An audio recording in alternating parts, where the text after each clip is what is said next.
Hey buddy, what are you watching? I'll take a step in the dark. It's never ever turn your back on me. Maniacal laugh. You know, this game is it's really violent. Ew. You shouldn't be watching that. Now you know that stuff's not good for you. It's an educational series that I'm watching. Fuck off with that. You fucking know it's not educational. You're watching a damn video game. Oh, I don't know why, but it just feels good. Well, then what the am I supposed to watch? There's nothing good on the TV anymore. Nothing beats clowning around. That's not the name of that game. There's plenty of good stuff on here. You just have to look. I mean, you're not even trying. Okay, fine. I'll watch where the hell you want. Alright, how about this? Please listen now, 100% free. No. No. No. Hug, hug, hug, hug in the morning. No. As lore has it. God, no. I'm telling you, No. Okay, what about this?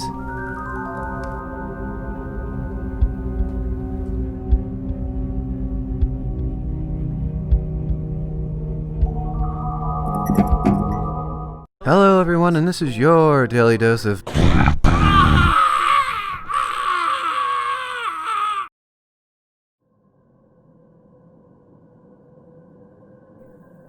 Hieronymus Bosch, also known as Jerome Bosch, was a painter from the 1400s. His parents were alchemists, and he was known mostly for his triptychs.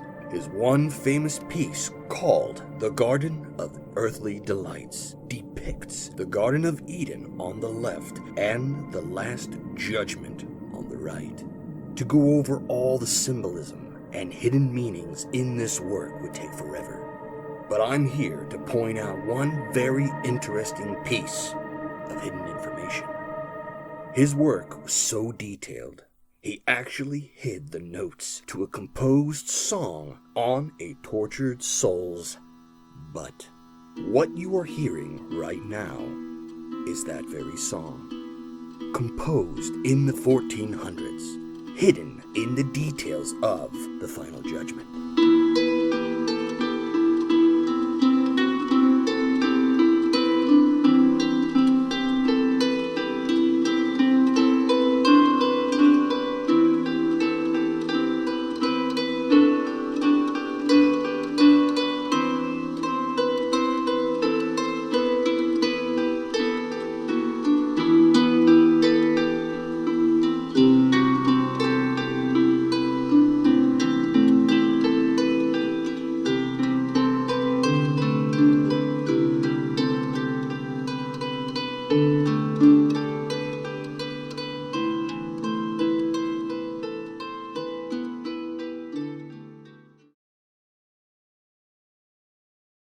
Before Don't Hug Me, I'm Scared, there was the North Pole Nutrias.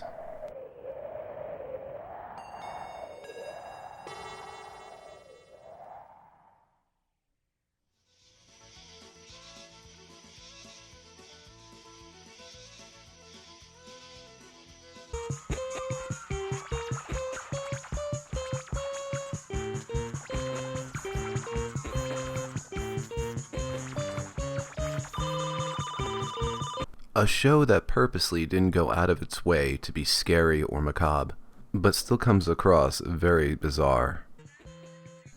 Directed by Rick Delob and edited by Tim Watson, this is about a cast of little woodland creatures that go to the North Pole to try to save all the toys from a nasty virus. However, you must attend a 90-minute seminar. What kind of seminar? Santa needs your help. A nasty virus has been eating the toys. So, what could I do about that? Something that resembles public access television and actually keeps in some of the mistakes. Guess what? What? We have won a vacation package to the North Pole. Really? We won a trip to the North Pole. Really? Yes, Dusty, yes, it is true. So why did they invite us up there? Because we are a lot of fun. This is aired every year in December in New Orleans, as tradition. I know I should stop watching it, but I just can't. That water looks cold. It's slimy, and your toys are green. Better watch out, because this virus is so mean. Bad guy power, bad guy power, bad guy power. Reality is much stranger than we take it for, and the following story teeter-totters on the realm of interdimensional possibility. I'll be paraphrasing to save time, but to hear this story in its entirety, please check out The Shrouded Hand, as this story is about a close personal friend of his. A man came home after a long night at work, and retired to his room for a full night's sleep, leaving his cell phone downstairs. This man lives alone, and all of his appliances, TV, radio, everything was turned off. The man has a dream that starts like many other dreams. Fragments of things that happen during your day. The dream starts off where he's in his factory where he works, and a man is taking a bath in a bathtub in the middle of the factory floor. Nothing too unusual for a dream. As he progressed through the factory, he was heading towards the bathroom when he realized all of a sudden that he was no longer in the factory, but a forest. Yet everything looks like a cartoon, like an old Disney movie, but instead of it being joyous, he felt nothing but sorrow. There seems to be a haunted choir music playing in the background, and a woman crying, saying nothing matters, again and again and again. He goes to turn around to leave, but he finds himself trapped as the door he entered in is now gone. He started to panic, as if he'd never be able to leave the dream. So for whatever reason, he reached for his cell phone, and he tried calling his house, which didn't make any sense because he lived alone.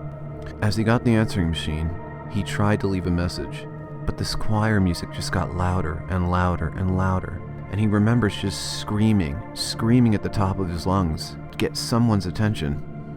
Finally, he woke up in a cold sweat, and was eventually able to fall back asleep. The next morning, he went downstairs, and lo and behold, he saw a blinking light on his answering machine. Nobody had called during the night, and this is what he heard when he pressed play.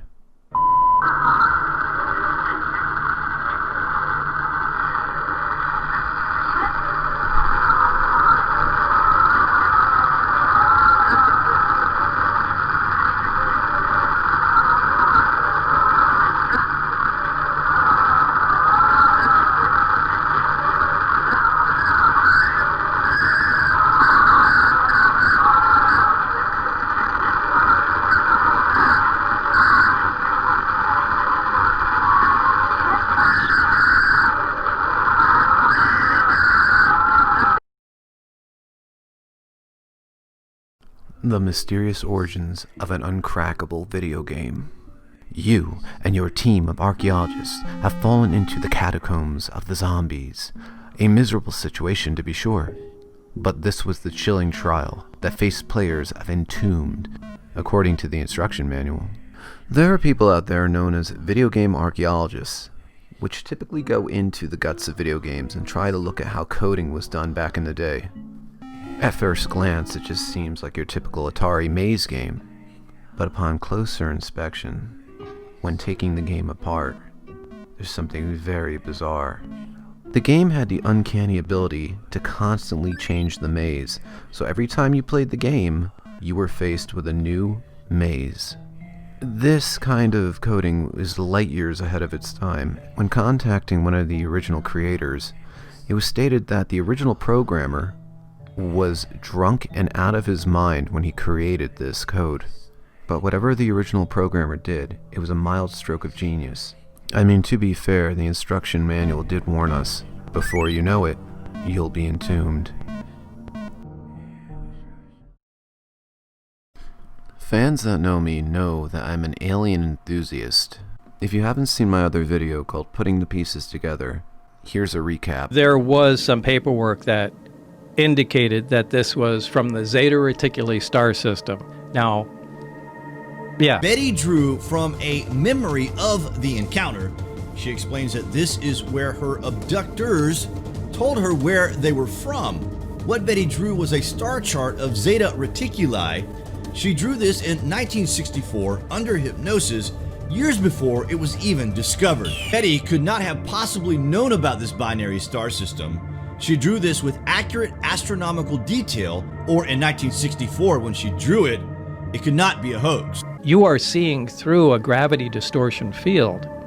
So, just like you're looking at a hot highway and you see, Looks like an water. optical distortion going through there. And I look inside and it's like, it's wavy. When you look down the street on a hot day in Phoenix, above the street's like, it's really wavy, and you see everything kind of distorted, and that's what it looked like up inside the middle of the... With the gravity amplifier? There was almost nothing other than a small foldable hatchway that looked recognizable. Everything was really unworldly.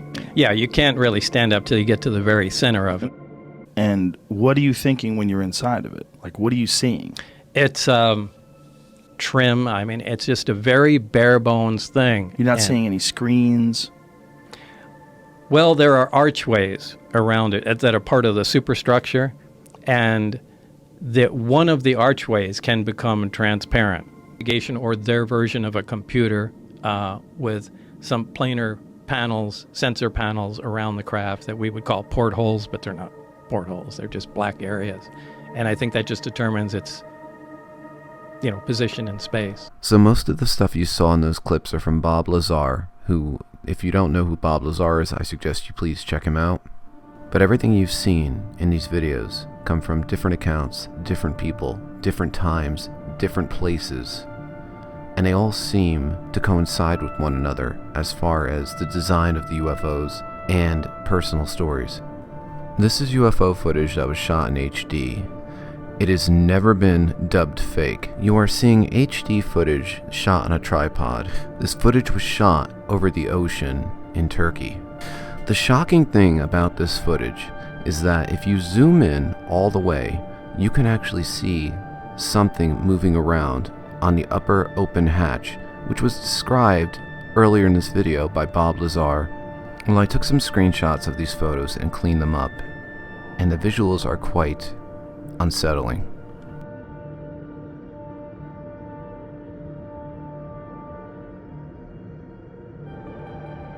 But let's move on to something you haven't seen yet. Have you ever heard of the Betts Sphere? In March of 1979, the Betts family had to investigate a small brush fire that was near their residence in Fort George Island, Florida. After coming across where the fire was, they saw ashes, but most importantly, in the middle of that, they saw a small metal sphere the size of a bowling ball. They were thinking it was a historic artifact like a cannonball, so they decided to bring it home with them. But then really strange things started happening in the home. 7 days later, one of the members of the family was playing guitar, and the sphere started reacting to the guitar by making a low-pitched throbbing noise. When news got out, even reporters came and saw the ball roll on its own, stop, then all of a sudden pivot and turn and go into an opposite direction. They had reported cabinet doors opening and closing, almost as if there was ghost activity. This even caught the ears of the military, which then examined the sphere and had x-rays taken of it. Today, its legitimacy is still a controversial topic.